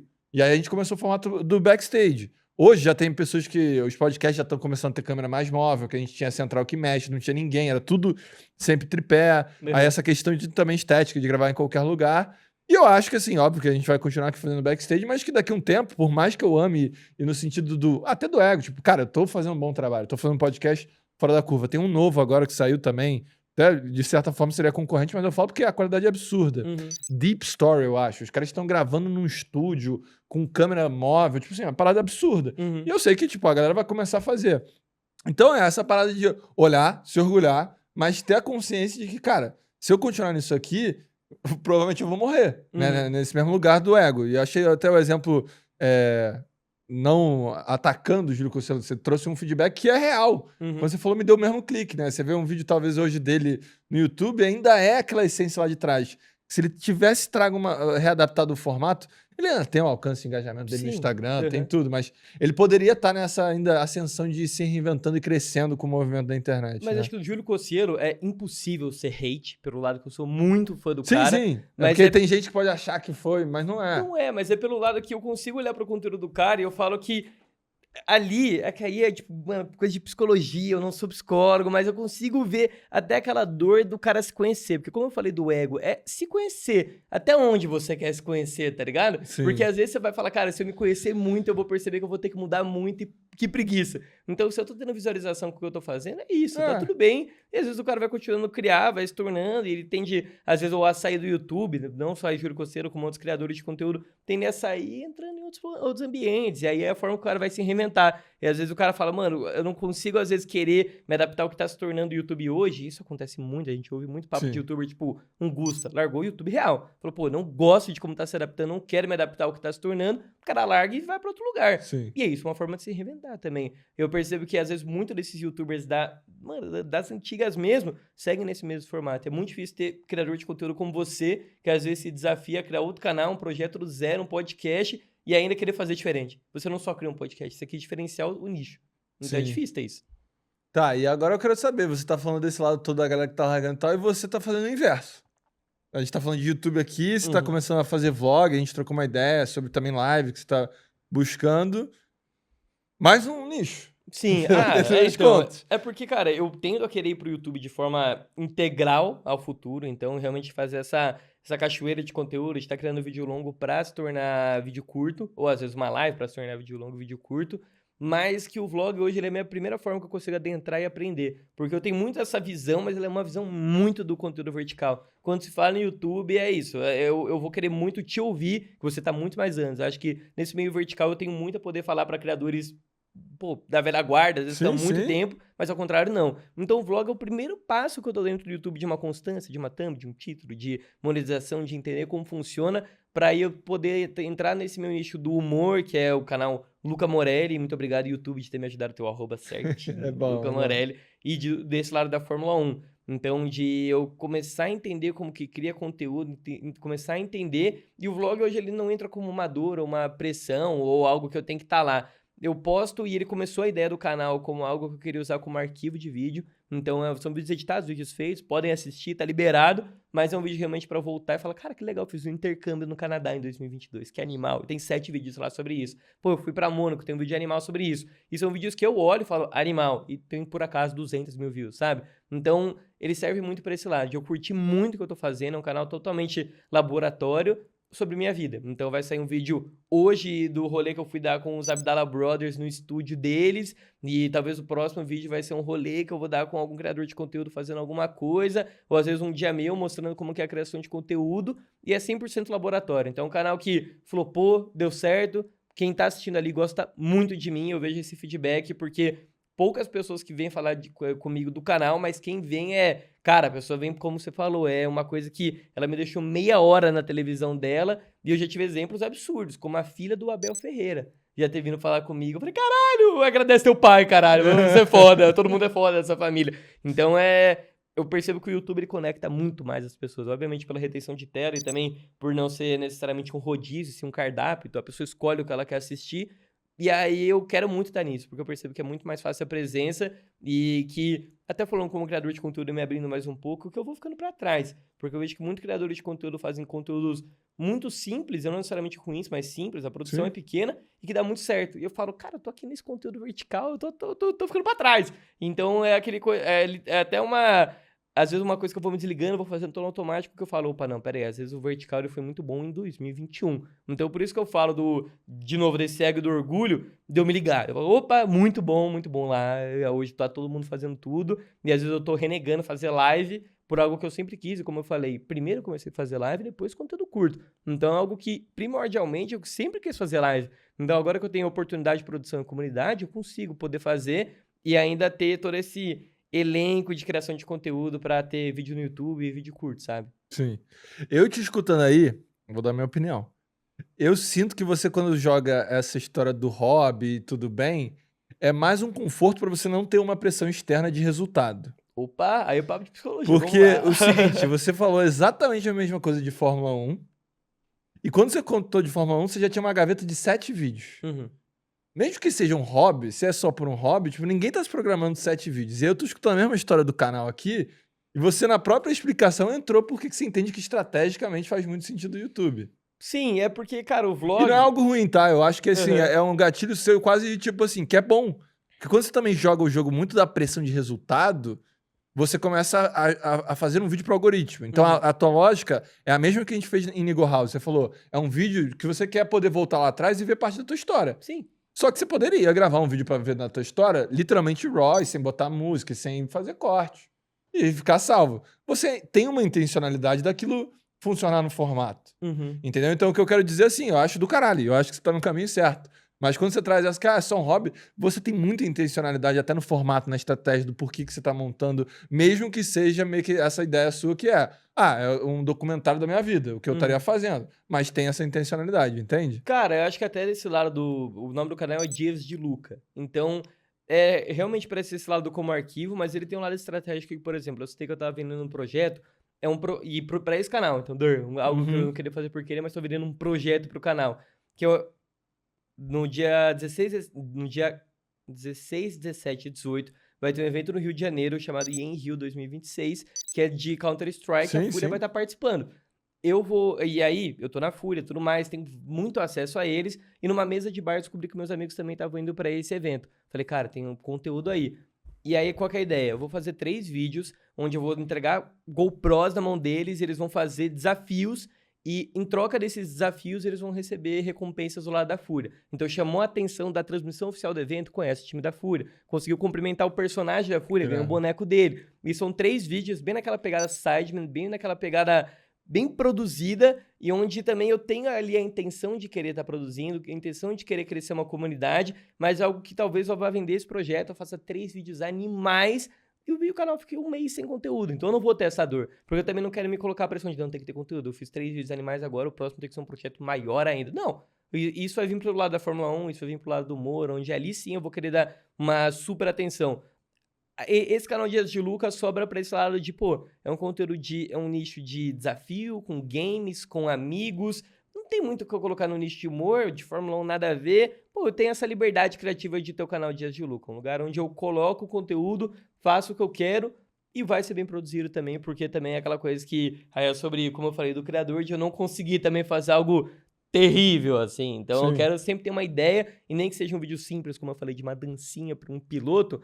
Ainda assim, se você me perguntar sobre isso, tem todo um lado estratégico sobre também uma dancinha que eu faço. Eu te fiz essa provocação porque eu acho que eu queria extrair de você exatamente isso. Qual que é esse valor? Porque o que eu tô escutando também de você é que você entende que em algum momento até flip, né? Aquele seu jogo de bolinhas e tal, onde tá a energia em cada coisa, que a maior parte esteja no YouTube se der certo. Por isso que eu falei, eu entendo que você tá falando assim, que é legal essa ótica, né? 3 vídeos ali, talvez não tenha vídeo, pra você não criar a pressão de só postar por postar. Sempre tem intencionalidade, mas você ainda tem. Só que vamos dar o cenário que acontece igual a tua conta de Fórmula 1. Começa a dar bom isso. Eu entendo que aí você vai começar a ver mais valor em construir e focar dentro dessa cadeia de todos os seus nichos, e eu quero entender se é essa a resposta, o YouTube vai começar a se tornar prioridade acima das contas do Instagram, ou não? A ideia é essa. A ideia é essa. E por quê? Você entende esse valor? Eu entendo esse valor pelo lado financeiro, porque o YouTube paga melhor, não necessariamente ele paga muito bem, mas ele paga melhor que essas contas. Hoje eu tenho uma dependência ainda da publicidade, então apesar de chegar muito, eu realmente consegui hoje escolher o que eu quero fazer de publicidade.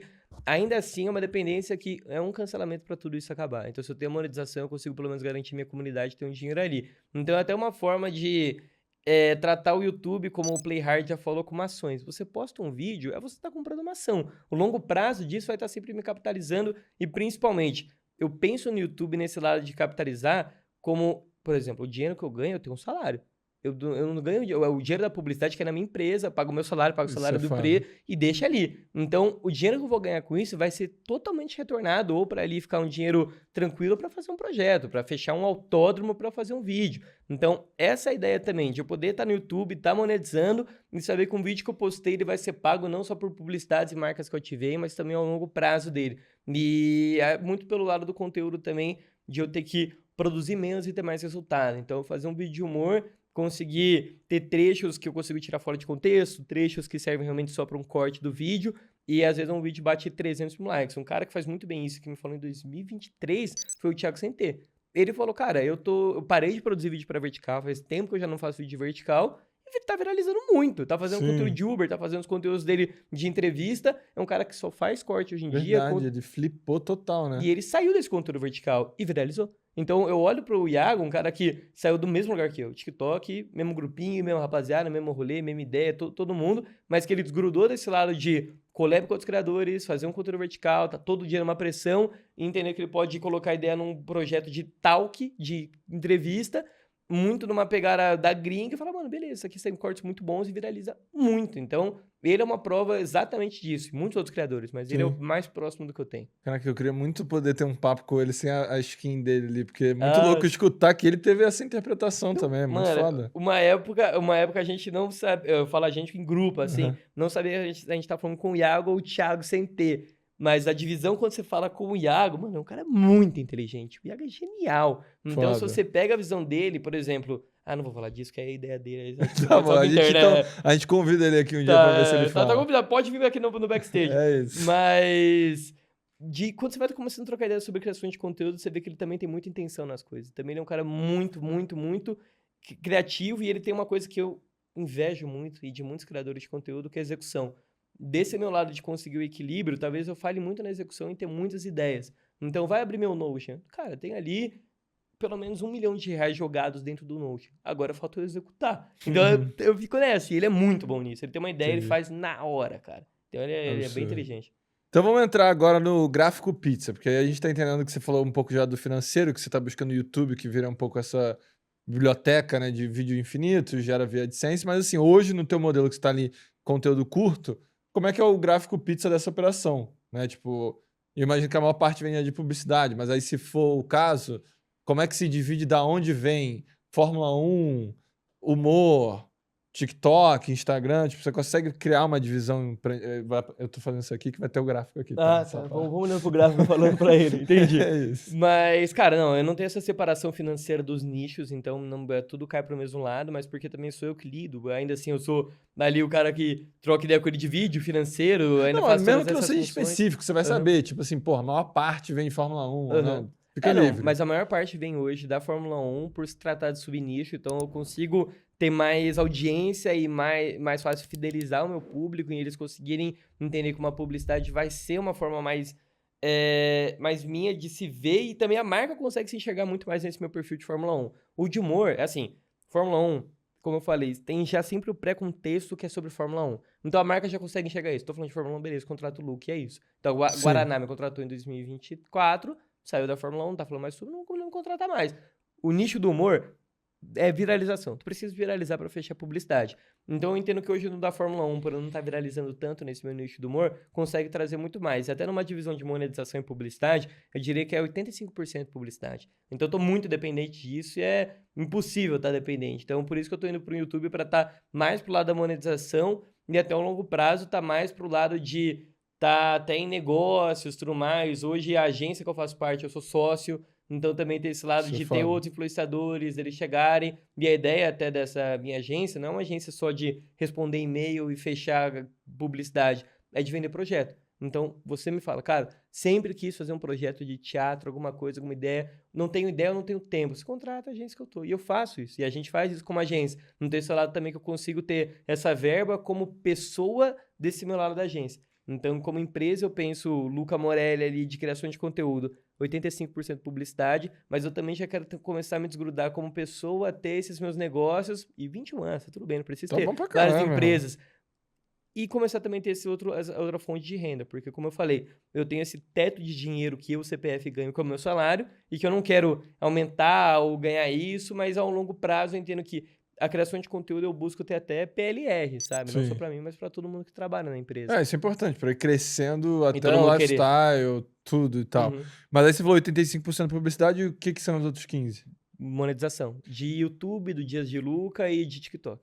Hoje já representa 15%. Representa 15%. Você tá começando a testar. Uhum. E desses 85%, você diria que é a maior parte de Fórmula 1, que é 60% desses 85%? Cara, eu acho que seria... Ou é mais agressivo, é 80%? Falando só das publicidades que eu fecho, eu acho que atualmente dividiria nesse 80% para nicho de Fórmula 1. A ideia, não busco equilíbrio, busco para mim tá fechando de ambas as formas muito e tá escolhendo cada vez mais. Então, eu acho que tem muito projeto dentro desse marketing de jogador de futebol que ele tá fechado com poucas marcas e as marcas serem muito relacionadas a ele. Quem tem isso muito bem hoje é o Brino. O Brino é muito bem relacionado à Fúria, Red Bull, a Oakley, que é uma bolha também dessas marcas. E eu pretendo ter isso também, tá relacionado muito bem a marcas. E as marcas sempre estarem fechando comigo porque entendem que eu sou bom para criar conteúdo para elas.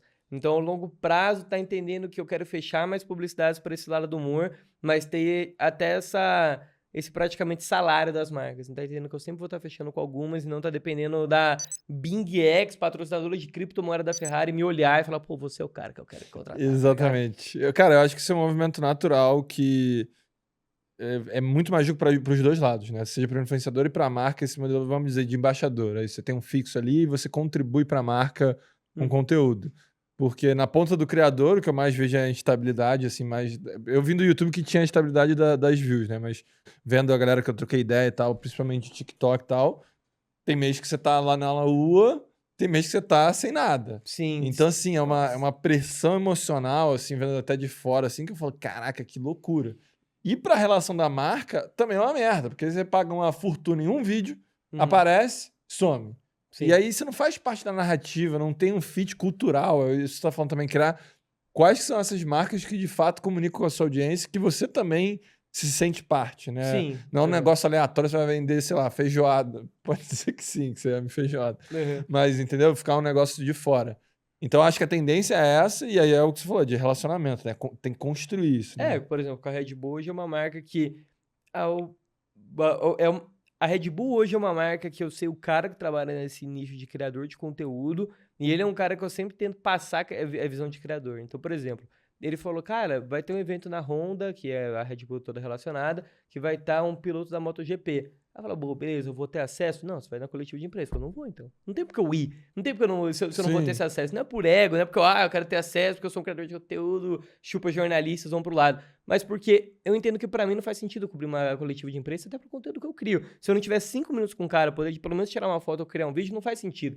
Então hoje eu, por exemplo, tenho esse lado de falar isso pra Red Bull, tá criando essa relação, mas os caras falaram, Luca, vai ter um evento, a ladeira abaixo, a gente quer que você participe da criação de um carro. Sem dinheiro, quer? Quero. Porque eu sei que lá na frente, e aí a autoconfiança também, quando eu me tornar um gigante criador, o exemplo do Brino, por exemplo, a Red Bull vai falar, pô, beleza, hoje a gente entende que você teve muito desse nosso lado, criei relação pessoal com o cara que trabalha lá, e faz sentido hoje você ser um embaixador. Nem que a Red Bull não queira, isso é um exemplo de uma marca, de uma empresa, que pode ser outras várias que eu também vou criando relacionamento. Sim, a gente teve vários cases desse relacionamento, exatamente do sem dinheiro, que foi, por exemplo, com a Paramount. A gente foi lá, a gente tem a casa lá que foi gravado o primeiro filme do Pânico, lá disponível, porque vai lançar, era o 6 na época, só não tem verba nenhuma. A gente paga o voo, vocês vão pra lá e grava o que quiser. E, cara, foi um vídeo que a gente entregou absurdo, um vídeo de 1 hora, acho que hoje tem 4 milhões de views, 5 milhões de views. E aí, depois disso, abriu uma relação gigantesca pra estar na pré-estreia do Top Gun Maverick, com Tom Cruise, tapete vermelho, porra. Então, assim, é isso. Então, eu gostei da tua ótica, porque a primeira pode ter gente que vai soar e falar, pô, mas valeria ele ter ido pelo relacionamento.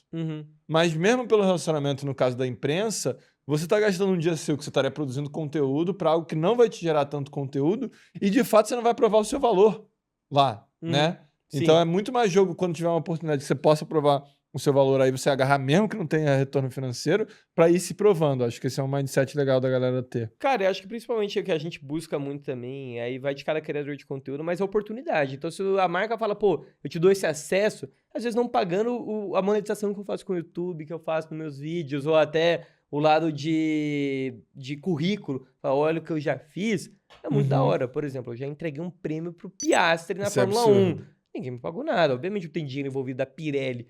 Tanto faz. É uma coisa que todo mundo deve fazer de graça. Eu duvido que alguém já tenha sido pago para isso, mas que é um status muito alto. Então, acho que também é isso que eu busco. Red Bull é uma marca que tá em tudo. Então, lá na frente, se eu me torno um puta parceiro deles, eles falam, mano, vem cá, vem entrevistar, caso fique, na Red Bull, e vem entrevistar o Verstappen. Então é isso. A gente vai entrar nas previsões do futuro, mas eu vou aproveitar a parte final assim, eu queria fazer muito a pergunta de experiências. Acho que você grava e documenta muita coisa, mas assim, o que graças a esse mundo que você vive hoje, você viveu de uma experiência que talvez ninguém nem saiba, né? Você nem tava gravando e quando você olhou, você falou, cara, olha onde isso me colocou. Teve alguma que pegou assim legal? Cara, eu Ou acho quase que... tudo é gravado? Então, não, assim, principalmente nesse nicho da Fórmula 1, eu tenho muito acesso a gente muito, muito rica. Muito rica. Então, cara, pessoas realmente bilionárias, realmente pessoas de topo de Forbes mundial. Então, que eu vou tendo acessos que, por exemplo, em Mônaco, um cara me liga do nada e fala assim, mano, um amigo meu de BH quer te ver aí, quer te trombar. Eu, tudo bem, vambora.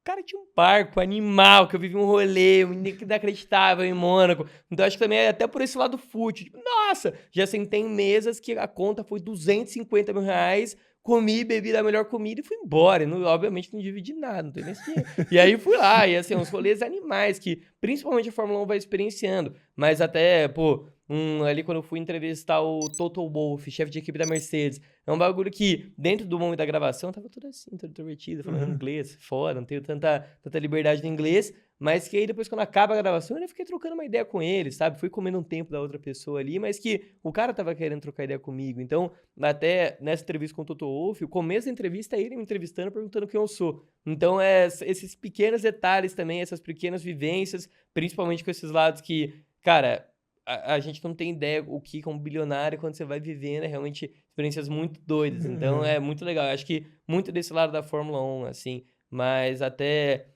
exemplos pequenos, assim, também de uma coisa que eu recusei 3 vezes que eu participei, que me fidelizou muito, assim, como humor, é o meu próprio webbullying.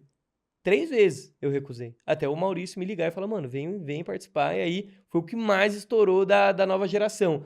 E aí, pô, isso me trouxe um retorno, principalmente nesse público mais adulto. Então também é um lado que eu vou conhecendo outras pessoas e muita gente vem por conta disso, sabe? E aí é isso a gente até interliga no assunto YouTube. Tipo, mano, um vídeo de 3 milhões que na época eu andava na rua e as pessoas me reconheciam, sabe? Esse é o efeito do YouTube, é muito doido. Absurdo. E aí, o lado ruim que eu queria só puxar, assim, o que você entende? Porque eu vivi muito isso com vlog. Você gosta de Fórmula 1 pra caralho, você tá tendo o nível desses acessos, de ver GP, esse ano aí você comentou alguns, não vou dar spoiler de nenhum, mas tem vários aí pra participar. Quando você tá lá vivendo o momento, você tá ali agarrando a oportunidade que você tem de produzir o conteúdo. O quanto você sente que você tá deixando de fato de usufruir ou viver aquele momento pelo Luca Morelli sem ser um influenciador, pelo fato de você estar pensando com a cabeça de conteúdo? Ou você diria que você consegue sentir os dois? Cara, eu acho que Entendeu? pessoalmente é um pouco mais difícil. Eu consigo porque as experiências são muito grandes. Então, por exemplo, quando eu fui pra Holanda gravar com o Gabriel Bortoleto, ali o momento em si, a corrida, eu praticamente não assisti nada, porque eu tava gravando, muita coisa foi acontecendo ao mesmo tempo, mas que eu entendo que, principalmente nessas viagens, tem um momento do jantar, tem um momento ali da noite, poder aproveitar um pouquinho mais, mas nesse momento, e acho que focando mais em Fórmula 1, tem um momento muito fatídico, né, na carreira do Fred, que é o lado que ele começou a falar que ele tava gostando mais de basquete do que de futebol. E eu entendo muito ele agora, porque quando eu tô falando de Fórmula 1 é muito trabalho, e realmente minha mente pensa muito como trabalho. Eu curto, adoro, amo, acompanho, assisto, torço, realmente nada ali é forçado das minhas emoções, mas eu entendo que é trabalho. Então, hoje eu assisto, por exemplo, futebol, e eu me entendo muito mais fã e muito mais curtindo aquilo do que necessariamente Fórmula 1. Hoje eu assisto Fórmula 1 muito na mentalidade de como isso vira um conteúdo. Então,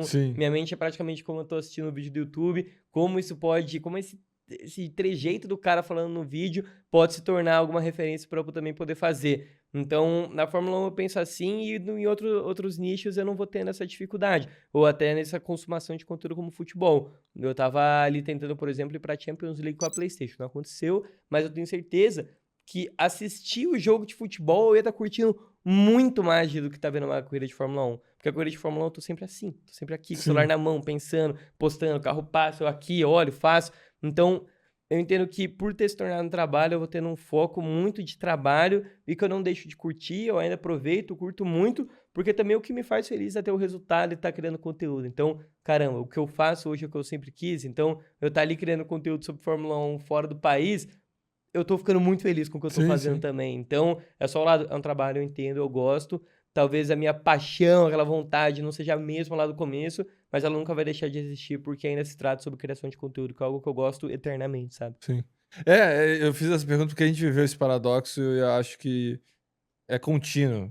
Porque você tem o prazer do que você gostava, que era ver a Fórmula 1. Hoje você tem um nível de acesso que, se fosse só você consumindo, você ia estar na lua, né? Mas é graças ao conteúdo que te possibilita estar ali, e aí o conteúdo no final do dia também é o que te distancia um pouco. Sim. Mas um não elimina o outro. É só, eu gosto de trazer essa ótica porque é isso. Eu dava perfeito exemplo de ir na Disney, na época que a gente gravava o vlog. Eu tava lá indo numa montanha-russa, preocupado de conseguir passar com a GoPro, ninguém me impedir. E na hora que passava do carrinho, eu tinha que tirar a GoPro, gravar e ver se estava enquadrado, todo mundo tá aparecendo.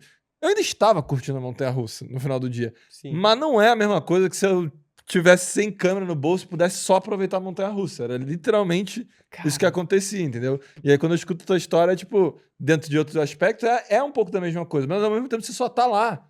E tá conseguindo um nível de acesso que você gostaria de ter lá atrás, graças a isso. Então também meio que balanceia, não é algo ruim. Cara, até um exemplo de Disney. Eu tava no Japão, a convite da PlayStation, cobri o evento do Gran Turismo, foi animal ali, realmente criação de conteúdo, ambiente de trabalho. Tava curtindo o evento, entrei ali no ao vivo pra participar de corrida de influenciador, foi animal, super legal. Mas teve um momento que a gente foi na Disney.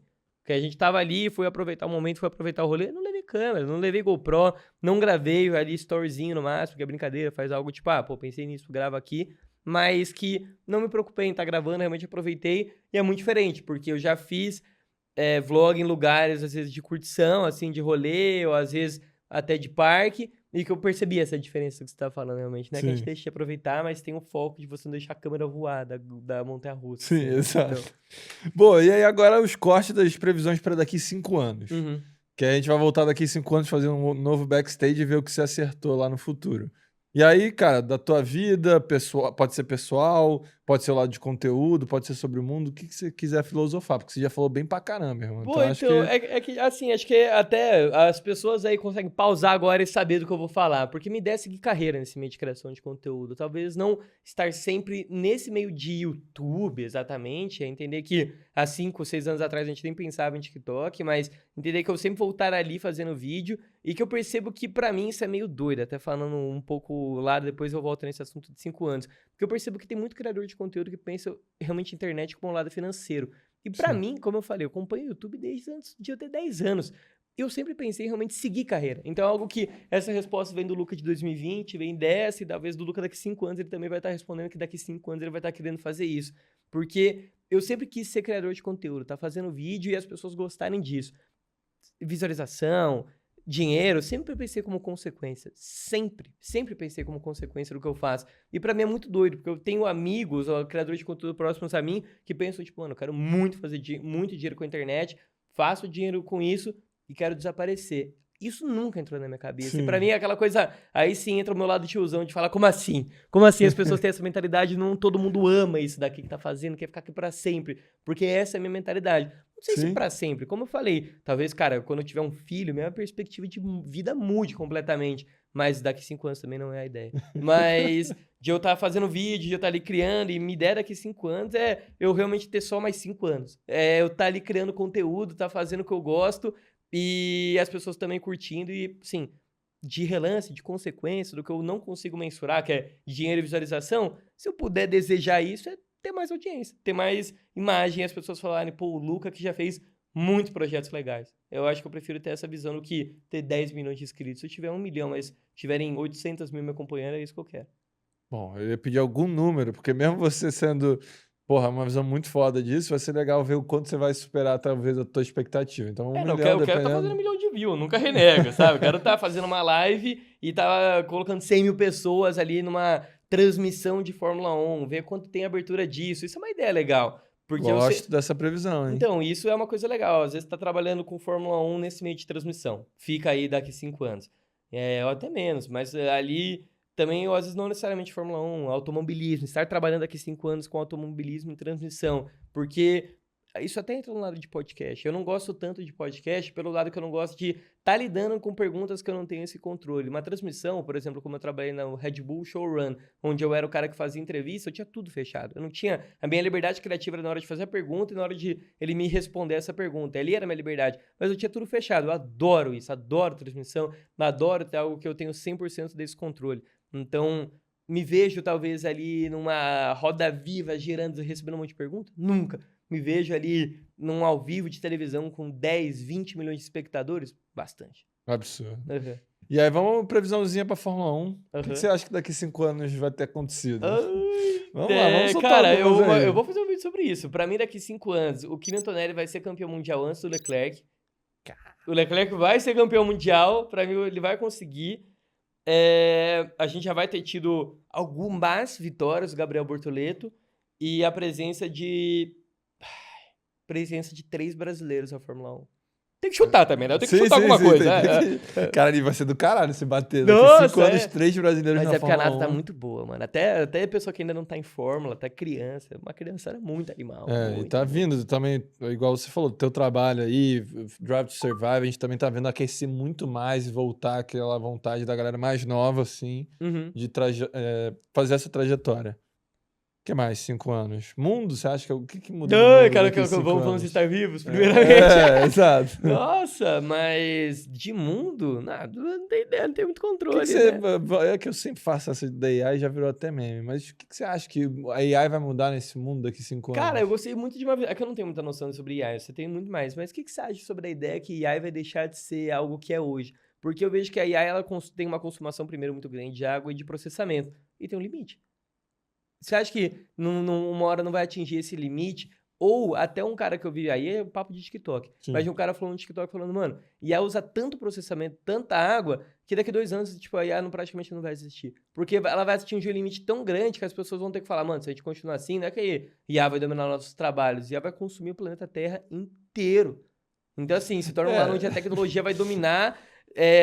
todos os meios de consumação e a tecnologia. Então a gente vai ter que praticamente se colocar como prioridade do que um avanço tecnológico, sabe? Eu acho que toda grande mudança no mundo, ela tem esse impacto de fudeu. E aí o que eu vejo com a AI, eu também não tenho como prever, também não sou tão técnico no sentido de consumo, do quanto isso afeta e tal, tem que até aprofundar mais. Mas é igual a Revolução Industrial. Pensa numa época que todo mundo tinha cavalo, que tinha... tudo de terra, e você falar que agora você vai começar também a ter as fábricas de carvão, que você vai ter que extrair lá o carvão, botava até presidiário para trabalhar para extrair isso, vai cimentar tudo, vai começar a ter gasolina, extração de petróleo. Pensa, tipo assim, se a gente... porque o grande diferença para mim hoje de AI, a Revolução Industrial, é que a tecnologia ela vai crescendo exponencial, né? Então cada vez mais é mais rápido quanto isso cresce. Sim. Então, é por isso que também a gente, quando olha para o impacto de AI, a gente também se assusta com onde isso pode chegar. Mas, ao mesmo tempo, igual a tecnologia está acelerando, ela também acelera para resolver problemas. Então, eu entendo que tanto em termos de tecnologia, seja painel solar, seja como extrair, como maximizar a eficiência de servidor, também vai ser descoberto. A humanidade, assim, a gente está falando desde inventar o fogo. Sim. Todas as coisas que tinham para dar errado, a gente foi aprendendo a se adaptar. Então, eu vejo que AI, assim, qual é a minha lógica real? É uma ferramenta que é inevitável. Tipo, é inevitável. Tipo, é igual a internet. Você tira da internet e acabou a operação do mundo. Hoje, a AI, pra mim, já chegou também nesse ponto. Tipo, você já via o próprio algoritmo de rede social, seja ao ferramental, o quanto a galera tá usando, se desplugar, bugou tudo. Então, vai ser mais um trabalho de eficiência. Pode dar uma... Sei lá, se vê que não vai ter eficiência suficiente, vai dar uma parada, ou vai ter limite no uso das AIs, pode até ser, mas assim, dizer que a gente tá indo pra uma direção que isso vai acabar e falar não dá pra ter, eu acho pouco improvável, entendeu? Então, eu não sei também. Um ponto técnico que eu também não entendo, mas que eu acho que ali a gente vai ter que lidar com algum limite de AI, seja um limite imposto por a gente, ou seja um limite natural de realmente produtos, seja água, tecnologia, água, luz, porque eu tô tentando reformar meu computador e eu não consigo comprar minha memória RAM. Então, assim, tem esses lados que a gente vai ter que lidar. E falar, até onde isso aí vai? Até onde vai chegar o preço da memória RAM? Pra quem não tá entendendo, assim, memória RAM para computador, você precisa ter e tal, era tranquilo comprar. Com AI, não só memória RAM, com cripto também teve placa de vídeo que subiu pra caramba e tal. A galera começou a comprar, tá acabando o estoque que tem, então o preço foi pra lua. Hoje tem um PC gamer top, tá ficando cada vez mais caro do que era antigamente, Cara, né? não, muito, não consigo, mas é isso. Assim, de mundo, o meu chute é que a AI vai ter um limite. A gente não vai estar nesse exponencial que vai falar, nossa, daqui a pouco vai ter médico aí, aí é isso. Não, acho que vai ter um limite tecnológico. Então temos, meu rei. Cara, tem mais eu alguma adorei, coisa muito que, obrigado. pô, eu queria passar até mais tempo, mas a gente tem que seguir o dia aí. Sim. Pô, eu acho que foi muito foda escutar tu assim com 21 anos. Sempre que eu tô trocando ideia com alguém, eu tento entender a idade pra me colocar na posição onde eu tava com 21. E escutar certas coisas que você trouxe e é o que eu falei, a intencionalidade que você tem por trás de conteúdo, a lógica, peitar, tomada de decisões suas, até quando tem uma agência que, pô, ali você tinha o quê, 19 anos? Provavelmente a agência te fala um negócio e você fala, não, acredito nisso. Pra mim foi muito foda, assim. Até eu aprendi hoje e revi coisas que não eram tão claras pra mim. Acho que espero ter ajudado a galera também. Mano, assim. Essa é a minha intenção, tá ligado? Eu acho que não necessariamente eu busco ter um propósito, mas como eu me impus é inspirar as pessoas a quererem viver o sonho delas. Então, se eu consigo dessa forma ensinar para as pessoas um pouquinho de criação de conteúdo que eu sei, então eu adoraria que tivesse um comentário falando, mano, discordo de tudo que o Luca falou e 80 ali, nossa, eu vou ler ele o dia inteiro. Então, se às vezes não tiver ou tiver esse comentário, é pelo menos ter ensinado um pouquinho, ter tido essa discussão e a pessoa às vezes olhar e falar, mano, entendi um pouco mais de criação de conteúdo e agora acho que eu consigo minimamente me sentir preparado pra começar, sabe? Mas até sobre isso, rapaziada, não espere estar preparado. Ao longo do caminho as melancias vão se ajeitando, tá ligado? Então, consigam, comecem antes, porque principalmente criação de conteúdo ainda mais vertical, ninguém liga porque você faz, ninguém liga, pelo amor de Deus, só faz. Você vai aprendendo durante o caminho, porque foi o que eu fiz, imagino que também tenha sido o que você fez, o que a grande maioria faz. Muito difícil você chegar sendo preparado. É isso, rei. Muito obrigado. Muito obrigado aí. A gente vai se encontrar aí por algum GP em breve também. Com certeza. Eu já fiz meu convite aí. Então se você aparecer. Vamos ver se vai rolar. É isso, galera. Valeu, rapaziada. Se inscreve no canal, comenta o nome do próximo convidado e até domingo que vem. Valeu!